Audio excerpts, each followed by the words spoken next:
Good morning, Bitcoin. Today is, whatever day it is, Thursday, August 27th, 2020.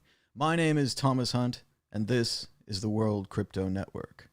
We'd like to start today by remembering the past, the events that led us to today, and then we'll talk about what happened yesterday. NPR, 2019. The United States once had a ban on assault weapons. Why did it expire? On the presidential campaign trail in Iowa and on the op-ed page of the New York Times, former Vice President Biden has made the case for going back to a nationwide ban on assault weapons and making it even stronger. Some have reacted with quizzical expressions. Back? Stronger? Yes. 25 years ago, when Biden was the chairman of the Senate Judiciary Committee, Congress passed the Public Safety and Recreational Firearms Use Protection Act, commonly called the Assault Weapons Ban. It prohibited the manufacture or sale of civilian use of certain semi-automatic weapons. The act also banned magazines that could accommodate 10 rounds or more. Assault weapons, military-style firearms designed to fire rapidly, are a threat to our national security, and we should treat them as such, Biden wrote in his weekend op-ed. Anyone who pretends there's nothing we can do is lying, and holding that view should be disqualifying for anyone seeking to lead our country. The earlier ban was enacted as a subsection of the Violent Crime Control and Law Enforcement Act of 1994, an election year package meant to show that Democrats were tough on crime. Things were different then. More Americans said they were worried about violent crime and the threat associated with criminals armed with powerful weapons. So, among other things, Biden and Democrats got behind stricter sentencing guidelines and expanding the category of federal crimes punishable with the death penalty. At the time, Biden defended the legislation against charges of weakness by saying, "We do everything but hang people for jaywalking in this bill." Eagerness to tackle crime rates made at least some Democrats in 1994 also willing to address the role of guns, particularly those perceived as more dangerous and which had been turned on innocent civilians. In his Times op-ed, Biden salutes the senator often credited as the architect of the 1994 ban, Dianne Feinstein of California. Then, in just her second year as a senator, Feinstein took over as chief sponsor of a bill originally offered by Ohio Democrat Howard Metzelbaum in 1989 after a mass shooting on a schoolyard in Stockton, California. That shooting took the lives of 5 children and injured 28 others and a teacher. Feinstein's resolve to carry this legislation forward was bolstered when 8 more people were killed and 6 injured in another California horror, this time at a law firm in San Francisco. It was the 1993 mass shooting at 101 California Street, she later said. That was the tipping point for me. That's what really got me motivated to push for a ban on assault weapons. But, to secure the votes for passage, the ban's sponsors had to agree that to allow those who had already had the guns to keep them. Biden now says he would initiate a buyback program instead, although it isn't clear how that might work or how effective it might be. Sponsors also accepted a sunset provision by which the 1994 ban would automatically expire after 10 years unless renewed by a vote of Congress. Even so, the ban only got 52 votes in the Senate on its way to inclusion in the overall crime bill, which was signed into law by President Bill Clinton. The world turns. By the time those 10 years had passed, however, the political climate had changed. Republicans by then had held the House throughout the period and the Senate for all but 18 months. The GOP had just increased its numbers in both chambers in the midterm elections of 2002. A political season dominated by anxiety after the terrorist attacks of September 11th, 2001.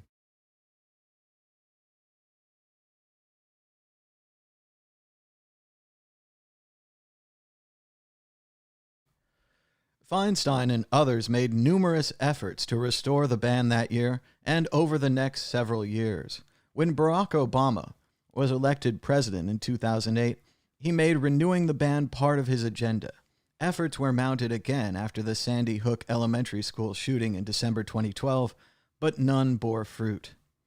The attempt to reinstate the band after Sandy Hook attracted 12 fewer votes in the Senate than Feinstein had mustered in an attempt to renew the band in 2004.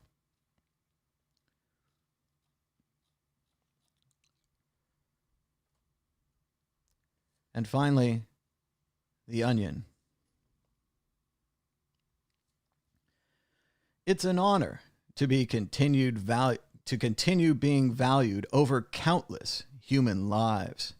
Written by an AR-15. Look, I'm not the type who needs constant validation, and I have never sought preferential treatment from anyone.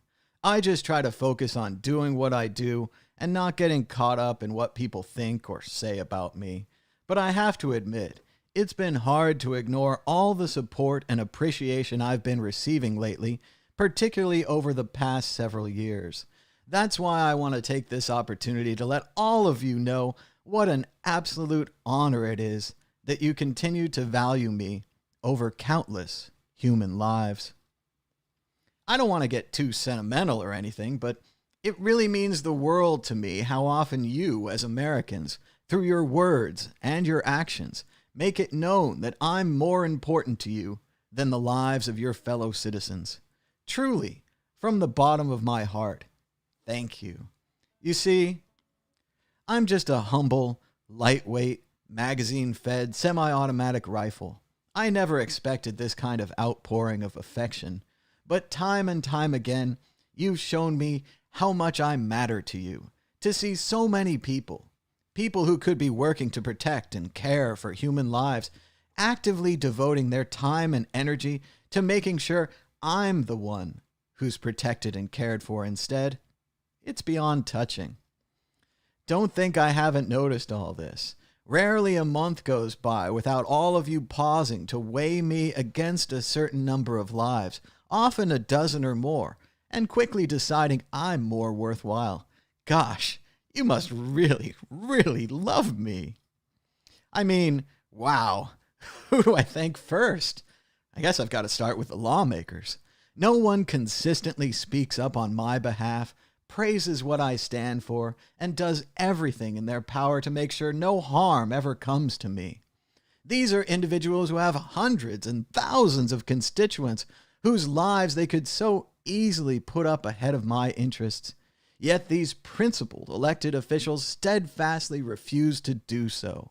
Instead, they stick to their guiding beliefs and firmly declare that I, a simple modular rifle with high-capacity magazine compatibility, have more value than any number of human beings.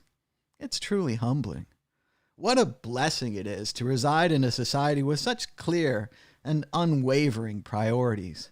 And here's the thing. It's not just one life that I'm considered more valuable than, and it's not 10 lives either.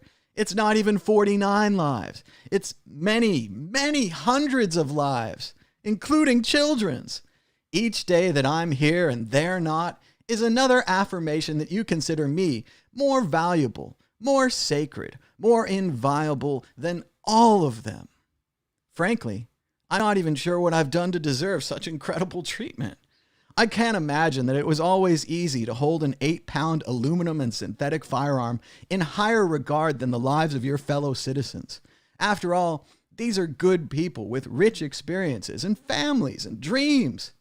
But this country has always managed to find a way to put me first. Sure, there was that difficult decade beginning in 1994 when you decided that the lives of your friends, neighbors, and loved ones were maybe a little more important than I was. But you all responded in the best way possible in 2004. You were given the straightforward choice between me and untold numbers of innocent people's lives, and you said resoundingly, "We'll take the civilian version of a military weapon." And believe me, you've more than made it up to me in the years since. How many times in the past few years have you directly compared my worth against that of individuals who were, until recently, living, breathing, and experiencing life, and arrived at the determination that I'm number one? To be honest, I've kind of lost count. Listen, I'm not sure if I'll ever be able to pay you back for your loyalty and admiration, but I'll try. I'll just keep doing what I do best. Now, I don't want to jinx anything, but considering how consistently you've favored me over the lives of your fellow Americans, for example, in July 2012 and December 2012 and December 2015, so on and so on, I can't imagine you'll be altering your priorities anytime soon. So I just want to reiterate how truly grateful I am to the millions of you out there who regularly jump into action at the merest suggestion that any human life might be more valuable than I am, and who stand up proudly and say, no, this particular device is far, far more important than someone's child, than someone's spouse, than someone's parent. And after last weekend, I know I can count on you to do the same again. It's an honor to continue being valued over countless human lives by an AR-15 assault rifle, thanks to The Onion.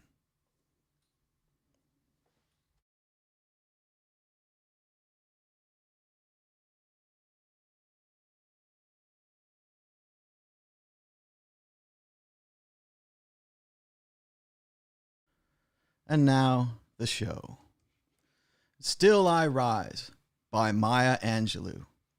You may write me down in history with your bitter, twisted lies. You may tread me in the very dirt, but still, like dust, I'll rise. Does my sassiness upset you? Why are you beset with gloom? 'Cause I walk like I've got oil wells pumping in my room? Just like moons and like suns, with the certainty of tides, just like hopes springing high, still I'll rise. Did you want to see me broken? Bowed head and lowered eyes, shoulders falling like teardrops, weakened by my soulful cries. Does my haughtiness offend you? Don't you take it awful hard, 'cause I laugh like I've got gold mines digging in my own backyard. You may shoot me with your words, you may cut me with your eyes, you may kill me with your hatefulness, but still, like air, I'll rise. Does my sexiness upset you? Does it come as a surprise that I dance like I've got diamonds at the meeting of my thighs? Out of the huts of history's shame, I rise. Up from a past that's rooted in pain, I rise. I'm like a black ocean, leaping and wide, welling and swelling, I bear in the tide. Leaving behind nights of terror and fear, I rise. Into a daybreak that's wondrously clear, I rise. Bringing the gifts that my ancestors gave. I am the dream and the hope of the slave. I rise, I rise, I rise.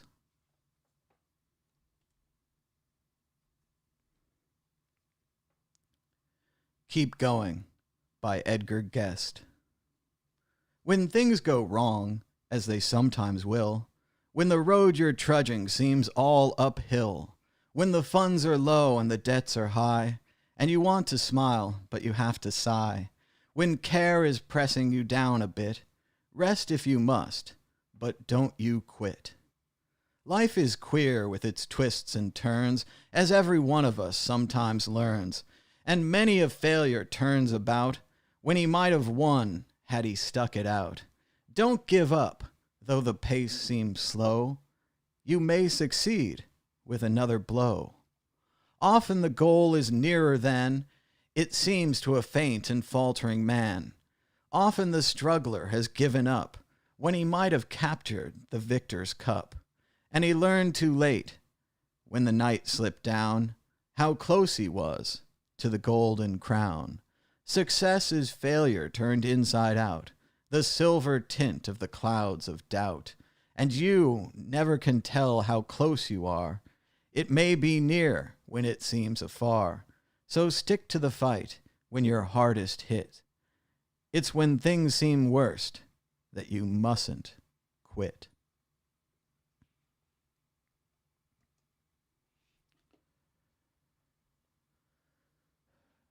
As Robert Reich says, reading these headlines, Kenosha deadly protests.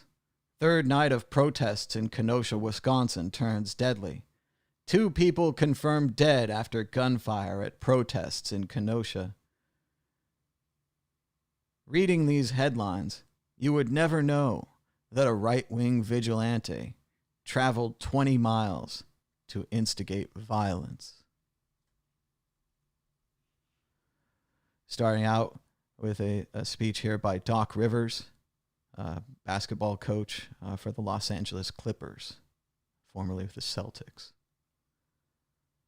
Barack Obama, former president, writes, "I commend the players on the Bucks for standing up for what they believe in, coaches like Doc Rivers, the NBA and WNBA for setting an example. It's going to take all of our institutions to stand up for our values."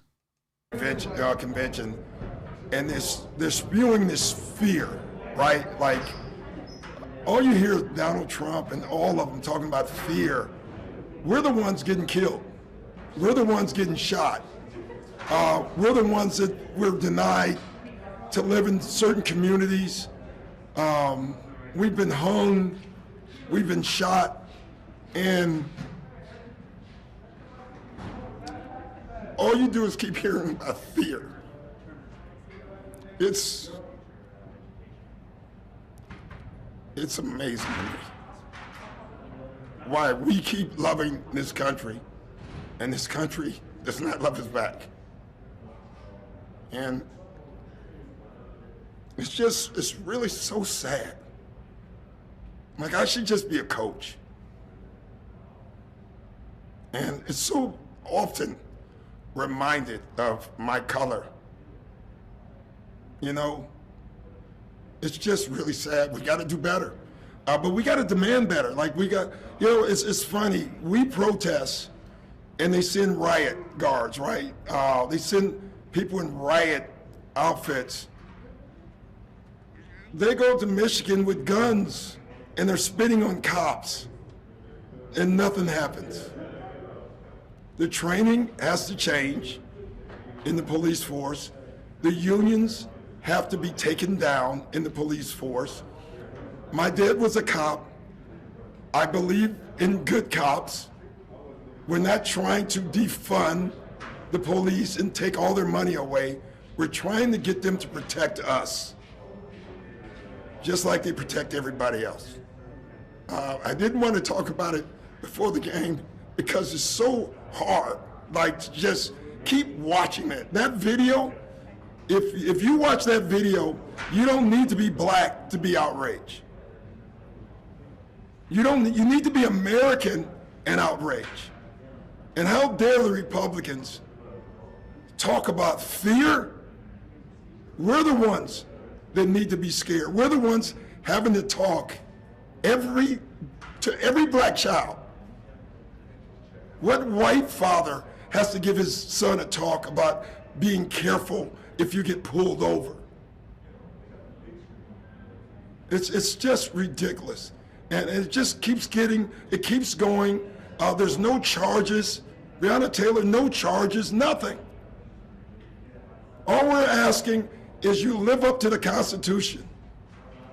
That's all we're asking for everybody, for everyone. Thank you. A powerful speech by Doc Rivers. The officers who shot Jacob Blake have not been charged, and they still work at the police department. They're on paid vacation. Another powerful speech from Robert Horry, formerly with the Los Angeles Lakers. He made all the last-minute clutch shots. For me, it's amazing. And again, the story is heartbreaking. Yesterday, I was sitting there and I started crying. And my wife walks in, she's like, are you crying because you turned 50 today? And I started laughing. I'm like, no. I said, did you see the video of this guy getting shot? And first, I saw it. I'm looking at it. I thought, well, maybe they're going to tase him, right? Because that's what they do with white people. They tase them. And so I didn't have the volume up. And then Christian walks in the room. He says, no, Dad, they shot him. So I play it again. I'm like, wow. They shoot this guy 7 times in the back. And then I have this conversation with Christian. And he's like, that's wrong. I said, yo, it is beyond wrong. It's just flat out evil. And I'm telling him, and it's hard to tell your 14-year-old son that I worry about him when he walks out that door. I have a 21-year-old son.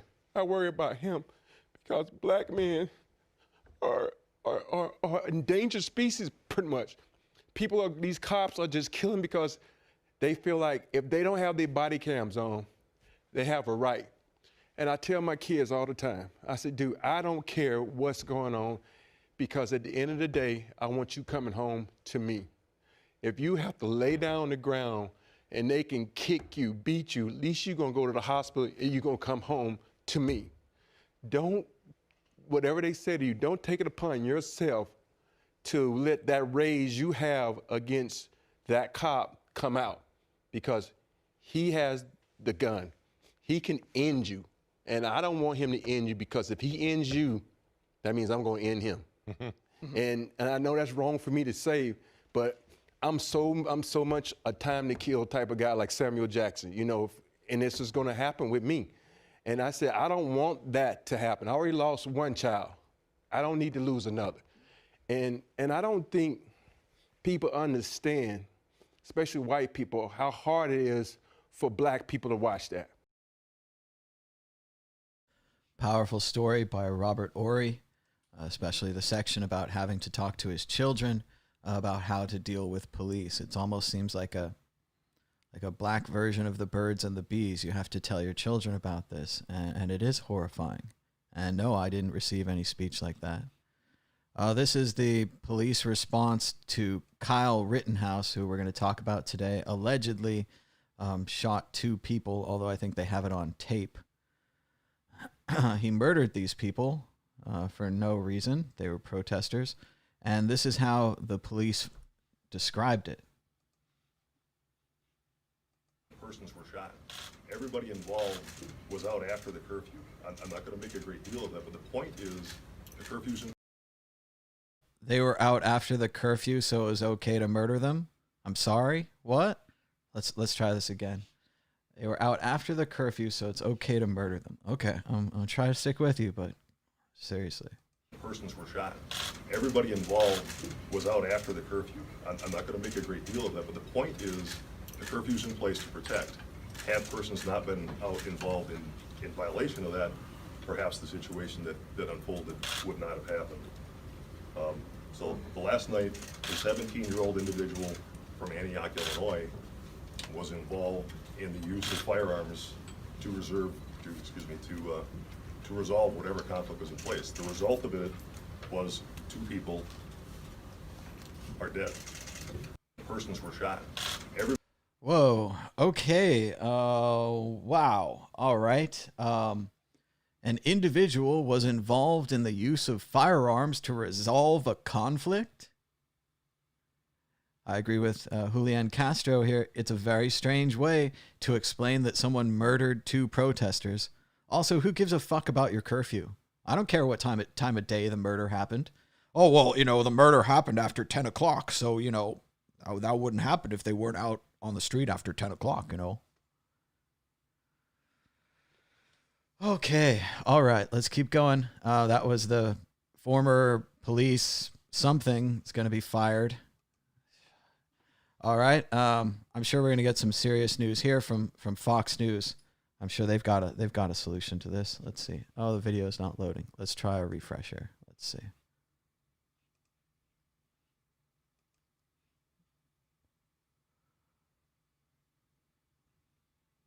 Twitter video, you break my heart. Bobby Lewis writes, Brian Kilmeade recommends that Donald Trump call Jacob Blake's family and tell them, we don't know the details of the case, but we know one thing. We want your son to get better, especially since sports now goes on hold because of this. A man was shot 7 times in the back, and they're concerned about the effect on sports. Here's unmarked police smashing windows of a minivan in Kenosha. They're attempting to get some of the protest leaders were presumably in these cars. These are people driving on their way to the protest. You see the police are stopping them for doing nothing. And then we see that the police begin to pull them out of their cars. They smash the window right there. That's property damage. They have a machine gun, seem to be holding on them on the dash there. The guy's got a gun straight pointed at them. And they're pulling the protesters out of their cars for doing nothing. These are unarmed protesters.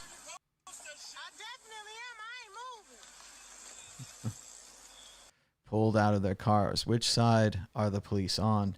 And now we have the true horror. As Tucker Carlson says, how shocked are we that 17-year-olds with rifles decided they had to maintain order when no one else would? And he means the 17-year-old that murdered 2 people randomly as his idea of what maintaining order is. So a 17-year-old with an AR-15 drives in, murders 2 people, and Tucker sees this as a good thing. Let's go ahead and watch Tucker's last show.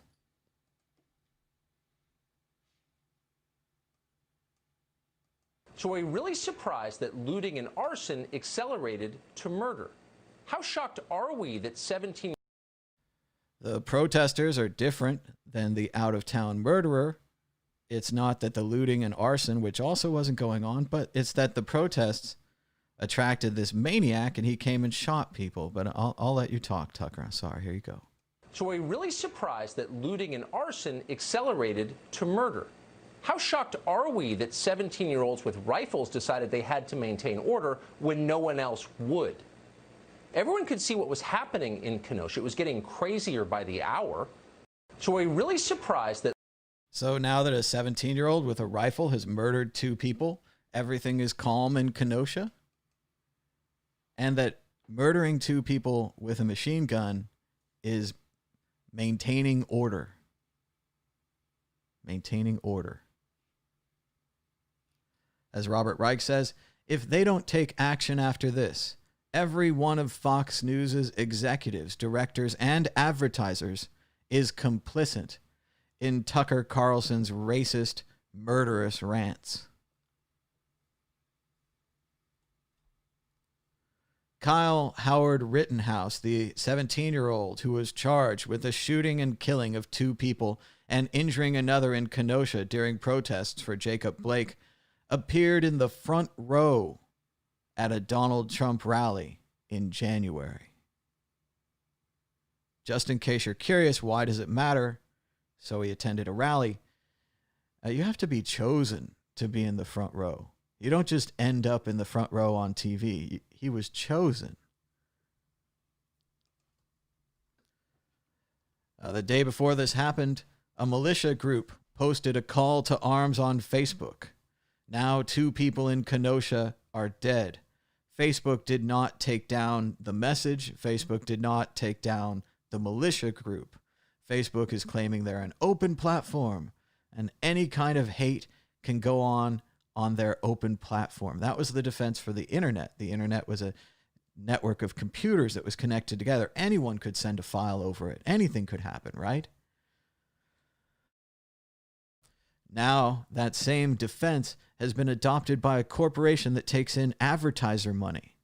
A rich corporation that takes in lots and lots of advertiser money, has lots of programmers, could solve this problem. Could say, hey, no hate on Facebook, but it wouldn't be an open platform. Facebook did nothing. Cell phone video shows Kenosha, Wisconsin police officers in a military vehicle telling armed white militia members they appreciate them being there and giving them bottled water, while the background cops can be heard ordering protesters to disperse. Let's watch this cell phone video from Kenosha, Wisconsin. Keep people from pointing their guns at the crowd. Yeah, no laser pointers either. No laser pointers. They think that's guns too. That's what started most of it. Way back by the gas station again. Hey, thank you guys. You need water? Seriously. Guys to our right, you need water. We need water. We'll throw you one. Thank you. All right, come on, guys. Let's get out of here. Damn. Which way should we go? Great, we'll give you a couple. Thank you.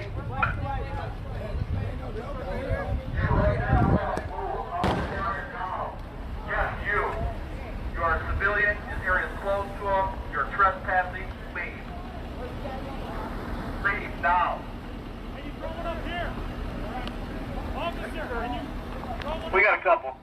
We got to save a couple, but we'll give you a couple. We appreciate you guys. We really do. Hey, can we go this way? Can we walk this way? Hold on. I need a step. I'm sure they have a lot of bottles of water. That's all we can spare. Nice truck, man. You're going to have to get out of there. You're in the last warning. You're going to have to move south or you're going to have to get off this block. This is the last warning. You will disperse. All right. So now, please, thank you. Hey, thanks for attention to us, man. Wow. It's like The Purge. You really can't believe it until you watch it. But yes, there were clearly armed militia members with machine guns on one side who the cop said, "Thank you, we appreciate you," gave them water, while in the background you can hear them talking to the actual protesters, and you can hear them saying, "Disperse. You do not have the right to be here. You are civilians." Then in the foreground, the guys are talking about how much water they gave them. They're like, "Oh, they only gave us 2 bottles. What a nice truck. What a nice military-grade armored vehicle." So it clearly seems here that the police in Kenosha, Wisconsin are on the side of the militias, the same militias that just marched through the street and shot 2 people. Let's watch it again. It's a real video. It's not a movie. Yeah, no laser pointers either. No laser pointers. They think that's guns too. That's what started most of it. Way back by the gas station again. Hey, thank you guys. You need water? Seriously. Guys to our right, you need water. We need water. We'll throw you one. Thank you. All right, come on, guys. Let's get out of here. Damn. Which way should we go? Great, we'll give you a couple. Thank you.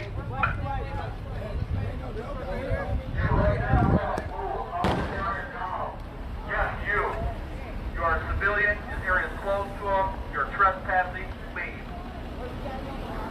Leave now.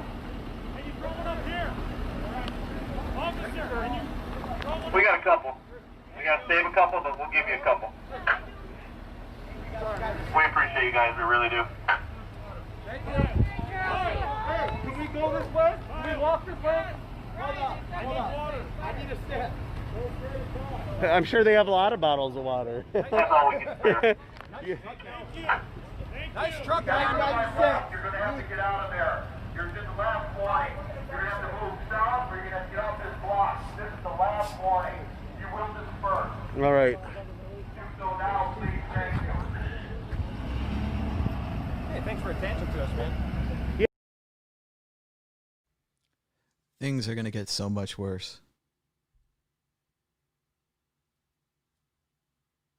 It's going to get so much worse.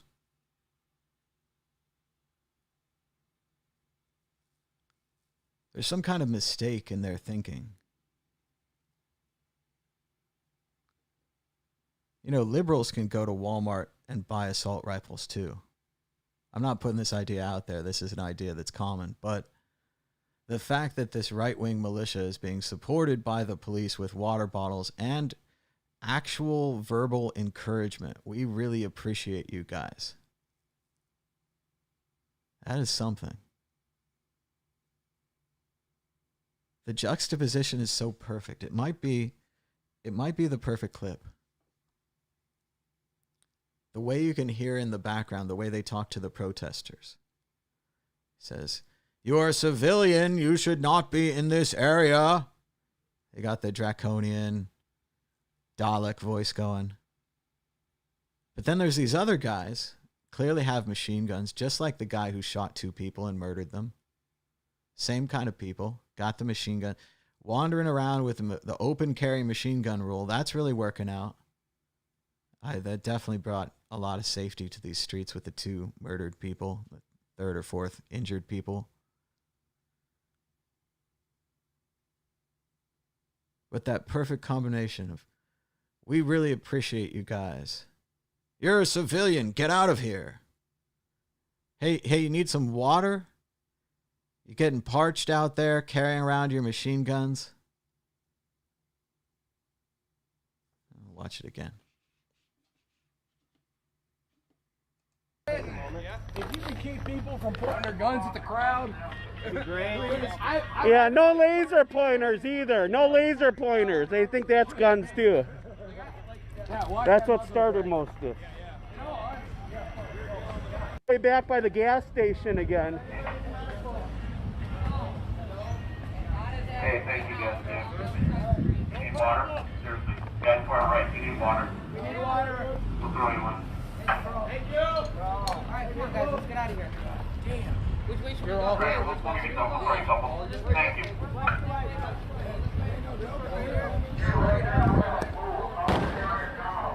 Yes, you. You are a civilian. This area is closed to them. You're trespassing. Leave. Leave now. Can you throw one up here? Officer, can you throw one We got a couple. We got to save a couple, but we'll give you a couple. We appreciate you guys. We really do. Hey, can we go this way? Can we walk this way? Hold on. I need water. I need a step. I'm sure they have a lot of bottles of water. That's all we can spare. Nice truck, man. You're going to have to get out of there. You're just the last warning. You're going to have to move south or you're going to have to get off this block. This is the last warning. You will disperse. All right. Do so now, please. Thank you. Hey, thanks for attention to us, man. Some people get water bottles, other people have to disperse. That makes me so mad. Can't imagine how other people must feel that are more connected to this than me. Unbelievable. Here's another video. It says, cops are trying to funnel protesters to white supremacist militia groups so they can kill the protesters and give the cops plausible deniability. They admit it openly here. Here's another cell phone video from Kenosha, Wisconsin. Trap this goddamn bullshit business in, I get it. But you left the city open. Well, do you know what the cops told us today? They were like, we're going to push them down by you because you can deal with them. And then we're going to leave. See? And then as soon as they said the that. second the shots fired, I had to tell like 6 people it wasn't fucking you guys. Yeah. So like we fucking, as soon as they said that bullshit to us, people hurt. Oh, you're hurt. You need to. Trap this goddamn. Shots were fired, but it wasn't the militia guys with all the guns. No, they just brought those as decorations. They didn't even bring ammo. All those guns are unloaded.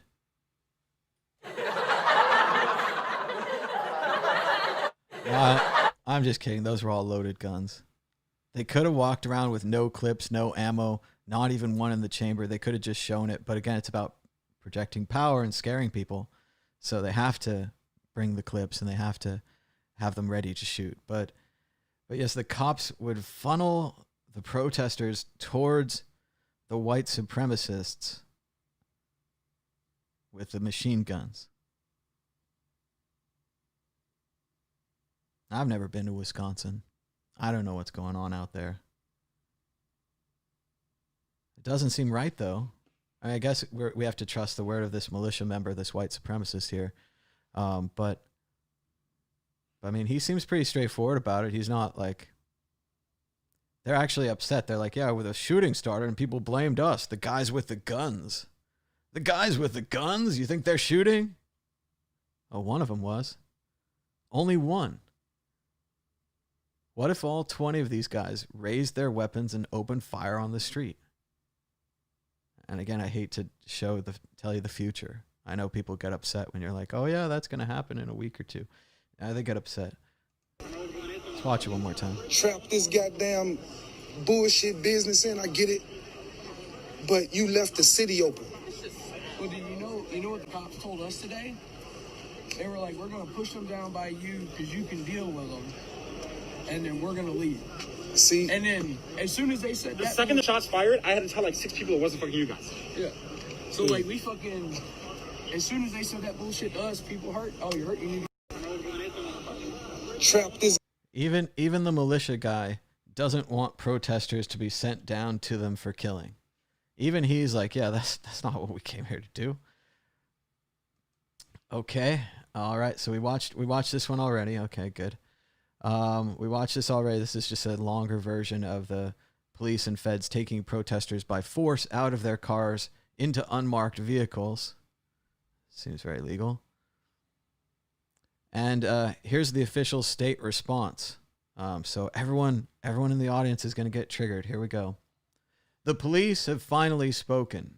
The state DOJ says Jacob Blake was being detained after a woman called saying her boyfriend was not supposed to be on premises. Officers say Blake admitted to having a knife in his possession and that they found one on the floorboard of his vehicle. So I'm sure you guys all know the classic movie Shane. Fantastic movie, cowboy movie.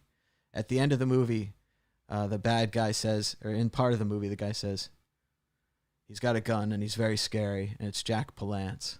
And he says to this average farmer guy, he says to the farmer, he says, pick up the gun.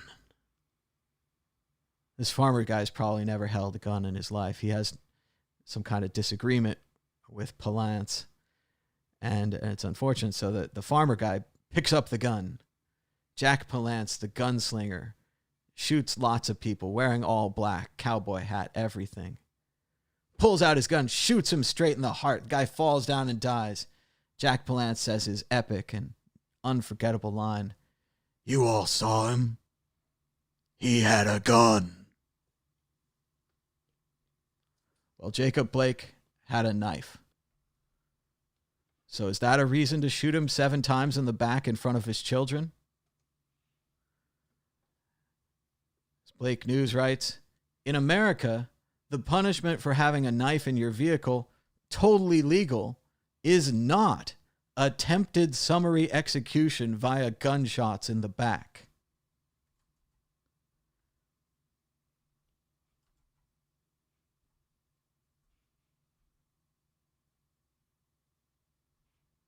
Just so everyone knows.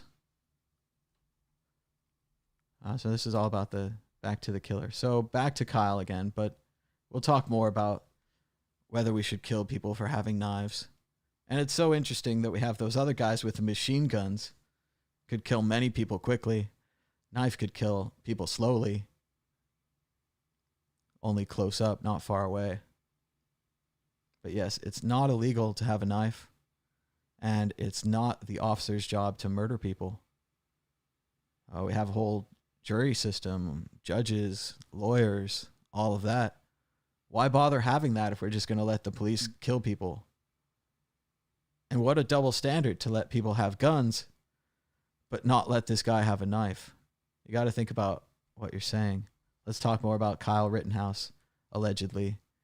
A 17-year-old Illinois resident who was just charged with first-degree murder of 2 people last night in Kenosha, Wisconsin.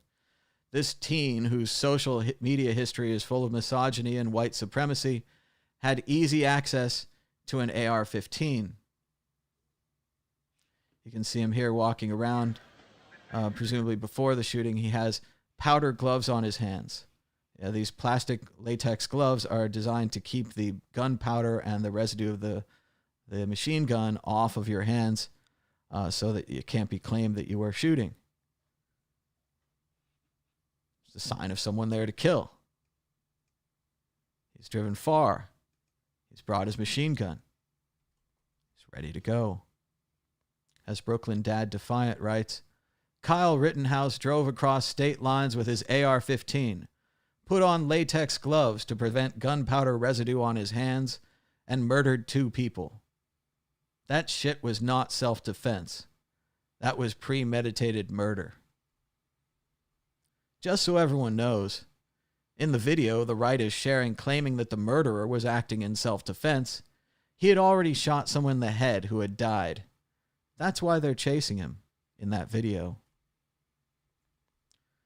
2 yokels chase down Ahmaud Arbery in trucks, box him in and kill him, and the right calls it citizen arrest.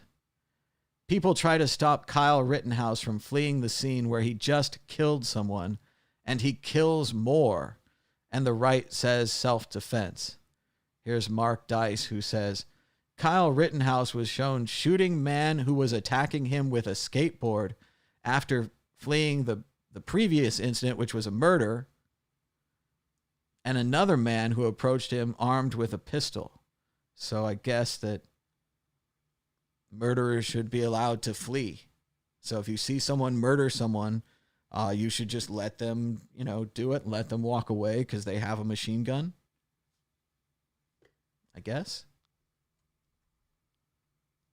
Chris Evans writes, how the fuck are you going to claim self-defense after you travel across state lines with deadly weapons looking for people to shoot? On Monday night, Trump gave his national platform to a white man who used an AR-15 to terrorize Black Lives Matter protesters. On Tuesday night, a white man used an AR-15 to murder 2 Black Lives Matter protesters. But please, carry on praising RNC optics. They didn't even mention it last night. They didn't even say his name. Most of the convention was pre-recorded. But still, Jacob Blake shot 7 times in front of his children. They didn't say his name.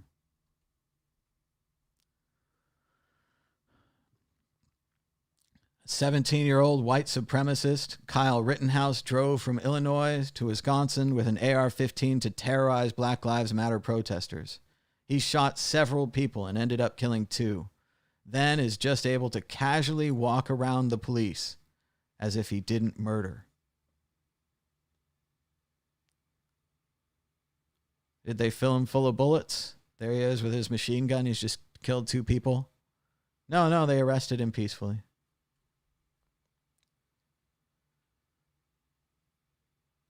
Kilgore Trout writes, well, after seeing cops shoot an unarmed black guy 7 times in the back, and then chatting it up with a white 17-year-old sauntering about with a long gun, who then shot 3 people and was allowed to return home afterwards, I'm convinced there is no systemic racism. You get 7 bullets in the back and you get a high five. This is equal treatment.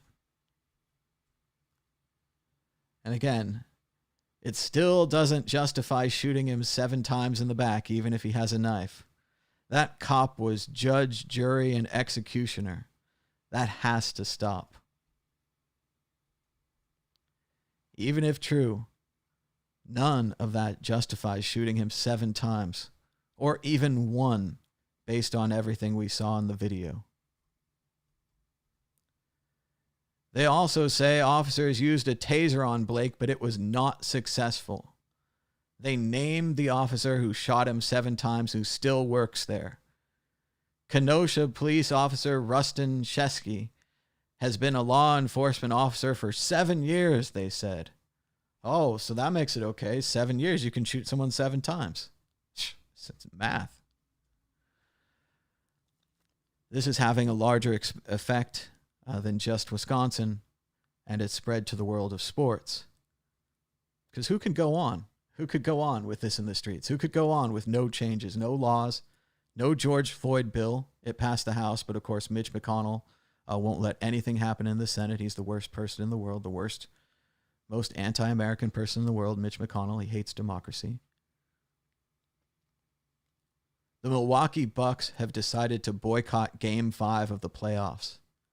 They had a 3-1 lead. so they could afford to throw a game and to go down 3-2 and just to not show up. Adrian Warnowski writes, the Bucks players made this decision in the wake of the Jacob Blake shooting in Wisconsin, ultimately deciding that they wouldn't leave the locker room for the start of Game 5 against Orlando. As Dave Zarin writes, holy crap, the Milwaukee Brewers and Cincinnati Reds have canceled their game tonight in protest of the police shooting of Jacob Blake. To have this movement enter the world of baseball is like seeing a rock smash through a tank. It's damn near unfathomable. There are other MLB teams, the Seattle Mariners among them, according to Jeff Passan, considering taking similar action. This is baseball, people. The sport that exiled Bruce Maxwell for taking a knee, and barely no one in the sport gave a damn. Things are changing. The Milwaukee Bucks are demanding that the Wisconsin state legislature reconvene to take up police accountability and criminal justice reform measures. Let's watch the Milwaukee Bucks. We're sorry that it took a little bit more time, but we thought it would be best for us as a team to brainstorm a little bit, educate ourselves, and not rush into having raw emotion, giving you guys things like that. So on behalf of ourselves and our team, we're going to place a statement as a team today and go back and continue to educate ourselves and get better awareness of what's going on, and then speak to you guys later. So we'll come up with a statement now. Team statement. The past 4 months have shed a light on the ongoing racial injustices facing our African American community. Citizens around the country have used their voices and platforms to speak out against these wrongdoings. Over the last few days in our home state of Wisconsin, we've seen the horrendous video of Jacob Blake being shot in the back 7 times by a police officer in Kenosha, and the additional shooting of protesters. Despite the overwhelming plea for change, there has been no action. So our focus today cannot be on basketball. When we take the court and represent Milwaukee and Wisconsin, we are expected to play at a high level, give maximum effort, and hold each other accountable. We hold ourselves to that standard, and in this moment, we are demanding the same from lawmakers and law enforcement. We are calling for justice for Jacob Blake and demand the officers be held accountable. For this to occur, it is imperative for the Wisconsin State Legislature to reconvene after months of inaction and take up meaningful measures to address issues of police accountability, brutality, and criminal justice reform. We encourage all citizens to educate themselves, take peaceful and responsible action, and remember to vote on November 3rd on behalf of the Milwaukee Bucks. Thank you. Do you guys intend to finish the season?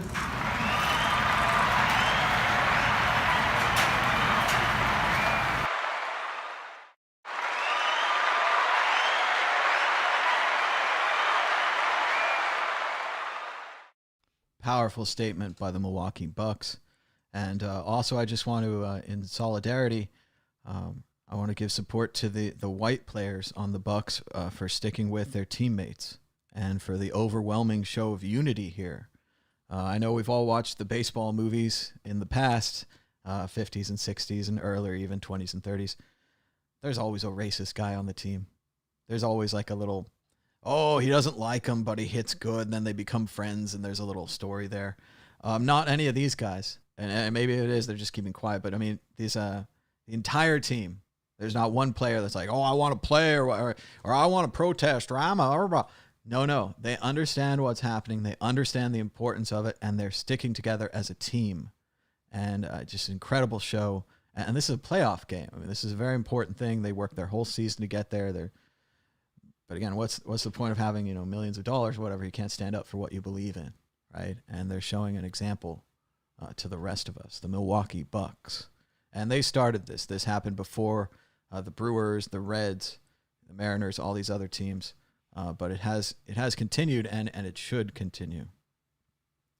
Naomi Osaka says that she's pulling out of her semifinals tennis match tomorrow. Before I am an athlete, I am a black woman.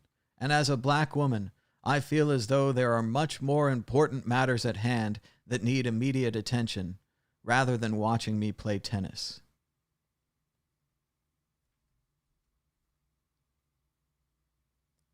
Yamiche Alcindor, PBS NewsHour, writes, "Folks are fed up.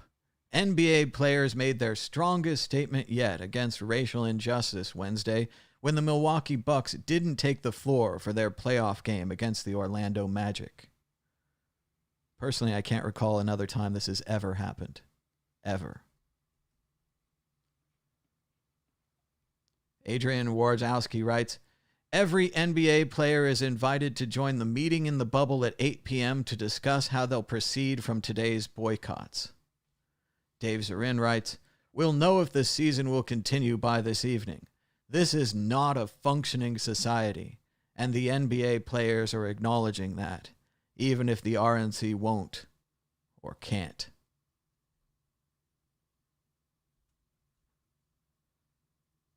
Breaking news. CNN has learned that all of last night's NBA games have been postponed. The Celtics and Toronto Raptors are supposed to start their playoff series tomorrow.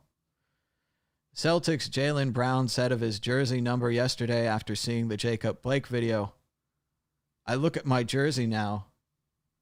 What I see is a black man being shot 7 times. Celtics' Marcus Smart said yesterday, "We tried the peaceful way, kneeling. We tried to protest. We tried to come out here and get together and play this game and tried to get our voice across, but it's not working. So obviously, something has to be done."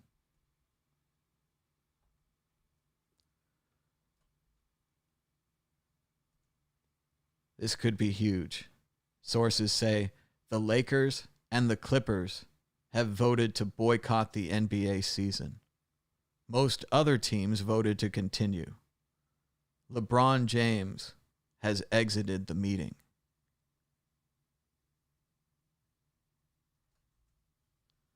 LeBron James at King James. And you all wonder why we say what we say about the police. Someone please tell me, what the fuck is this? Exactly another black man being targeted. This shit is so wrong and so sad. Feel sorry for him, his family, and our people. We want justice.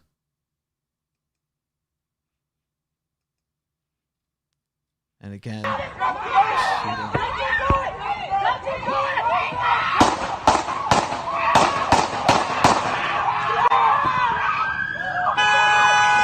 Wow.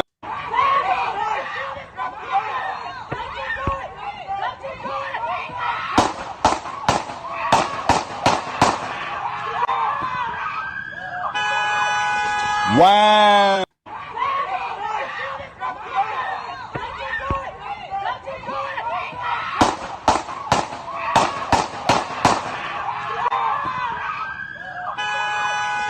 Wow. Fucking horrifying. So LeBron James said, "Fuck this, man. We demand change. Sick of it." Extra fencing has been put up around the White House today. This is the same kind of fencing that went up during the protests after the death of George Floyd. This has gotten lost in the news cycle a few weeks ago, but it's important given what's happening in Kenosha. The man who first started breaking windows in Minneapolis at the AutoZone, Umbrella Man, was a white supremacist who came to the city trying to spark violence. On this day, 4 years ago, Colin Kaepernick began his peaceful protest during the national anthem.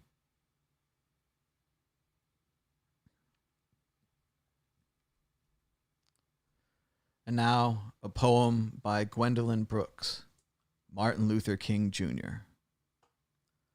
A man went forth with gifts. He was a prose poem. He was a tragic grace. He was a warm music. He tried to heal the vivid volcanoes. His ashes are reading the world. His dream still wishes to anoint the barricades of faith and of control. His word still burns the center of the sun, above the thousands and the 100,000s. The word was justice. It was spoken. So it shall be spoken, so it shall be done.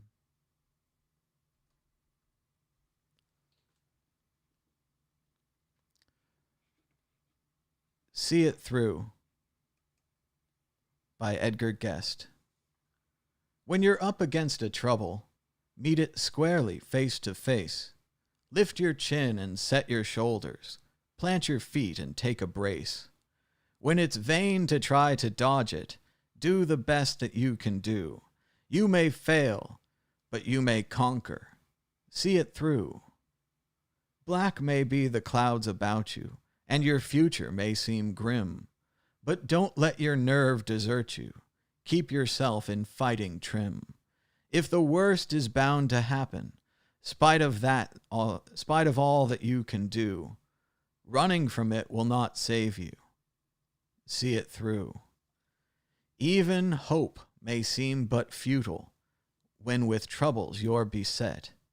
But remember you are facing just what other men have met. You may fail, but fall still fighting. Don't give up whatever you do. Eyes front, head high to the finish. See it through. Invictus by William Ernest Henley. Out of the night that covers me, black as the pit from pole to pole, I thank whatever gods may be for my unconquerable soul. In the fell clutch of circumstance, I have not winced nor cried aloud. Under the bludgeonings of chance, my head is bloody, but unbowed. Beyond this place of wrath and tears looms but the horror of the shade, and yet the menace of the years finds and shall find me unafraid. It matters not how strait the gate, how charged with punishments the scroll. I am the master of my fate. I am the captain of my soul. Thanks so much for joining us. Be sure to give us a thumbs up and a share. Subscribe down below. Add a comment if you'd like. Until next time, bye.